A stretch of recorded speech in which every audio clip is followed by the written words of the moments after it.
Today we're going to look at how eukaryotic organisms control or regulate the gene expression in eukaryotic cells. And we can look at comparing them to prokaryotic cells, which we've already looked at in terms of gene expression.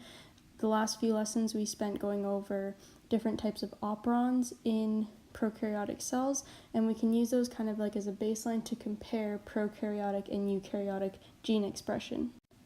So in general, we can say that eukaryotic gene expression is much more complicated than prokaryotic gene expression. And eukaryotic cells do not use operons in the same way that prokaryotic cells do. So anytime you see something like the lac operon, you can automatically assume or know that that is happening in a bacterial cell and that that does not happen in eukaryotic cells. So instead of just using operons, eukaryotic gene control can actually fall into 4 different categories, or in other words, they can happen at 4 different times throughout transcription or translation. Gene expression could be controlled during transcription, after transcription or when post-transcriptional modifications are happening, during translation, and after translation.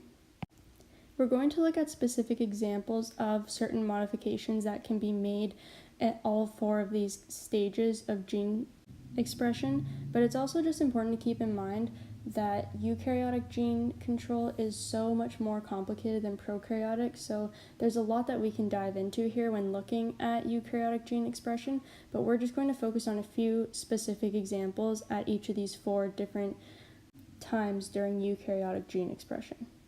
So the first opportunity for a cell to control whether a specific gene will be expressed or not expressed is during transcription. So for a gene to be expressed or transcribed, the chromatin must be partially unwound to expose the promoter. The word chromatin is just used to describe DNA in eukaryotic cells along with all the proteins that DNA is stored with in the nucleus to keep it wound up, and one of those proteins is called a histone. So in this illustration, the chromatin is represented by the histones and the DNA in a complex together, and in order to access the promoter in the DNA, we need to unwind a bit of this DNA and take away the histone for that specific section so that the polymerase can have access to the promoter in the DNA. So some important segments or sequences of DNA in this illustration are going to be the promoter and a regulatory sequence. And you can kind of think of this regulatory sequence as similar to the genes that were upstream on the lac operons that coded for the repressors. So these regulatory sequences are not part of the chunk of DNA that is going to be transcribed, but they're still necessary in order for that cell to regulate the gene expression. So to initiate transcription, an activator protein binds to the regulatory sequence, and that signals a protein remodeling complex which exposes the promoter of the gene that we want to express.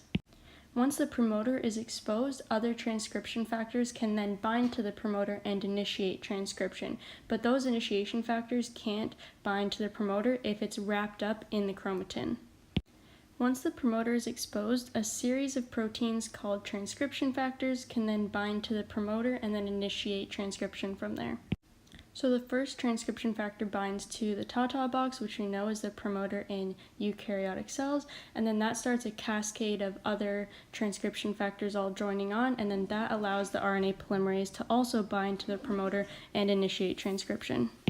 Another way that eukaryotes can regulate gene expression during transcription is by methylating different parts of the promoter.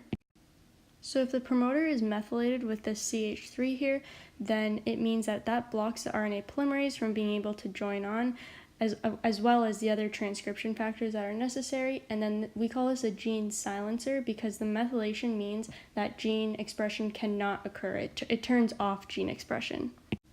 Alternatively, there is no methylation, and then the transcription factors as well as the RNA polymerase can latch on to that promoter, and we can proceed with gene expression.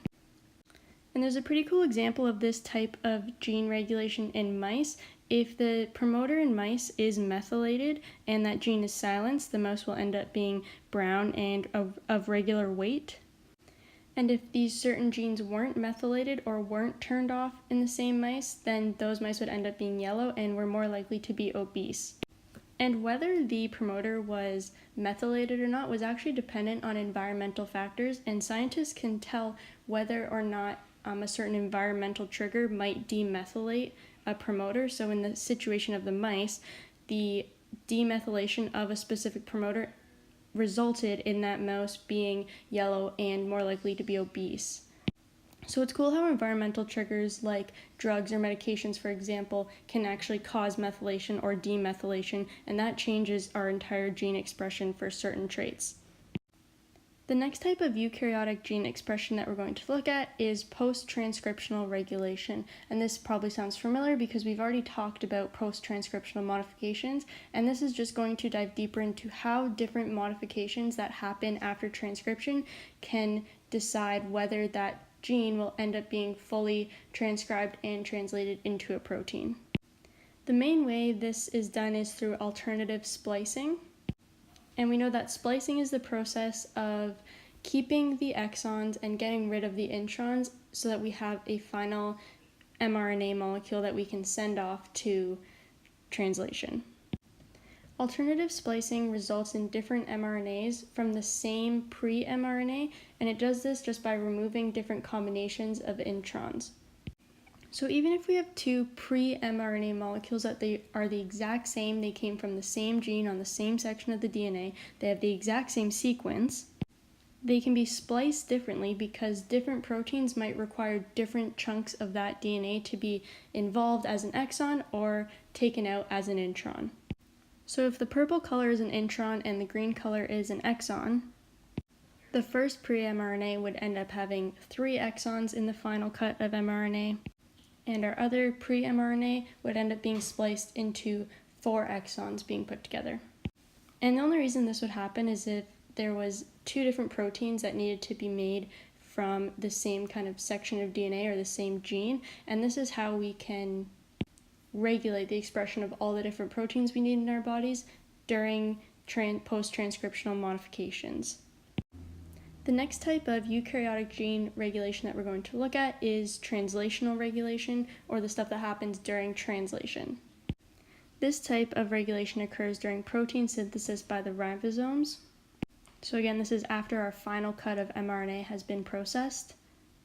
And this type of regulation involves changing the length of the poly A tail, which we remember is just another post-transcriptional modification that happens. We add on that poly A tail at the 3' end of the mRNA.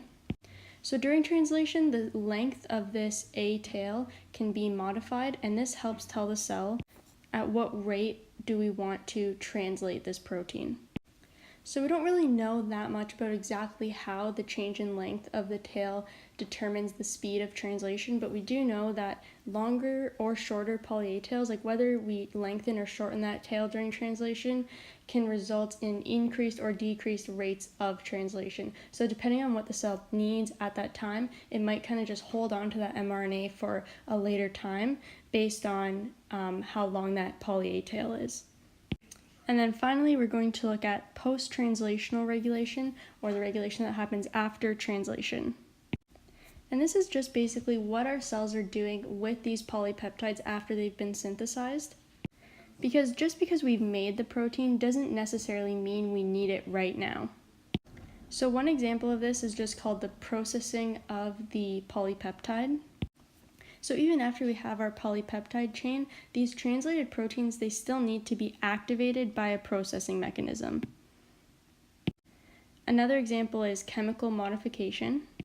And this is when groups get attached to the protein chain, for example, like methyl groups, and these mark the proteins as either we need this right now or we can save this for later. This just tells the cell whether or not that protein's needed right now, and this is taken from like environmental cues by the cell. And then finally, we have degradation. And this is when proteins get tagged based on their lifespan. So a protein that's meant to be short-lived will be tagged for degradation at a different time during that cell's life than a protein that is meant to have a longer lifespan. And after degradation happens, then those amino acids could then get recycled to make another protein.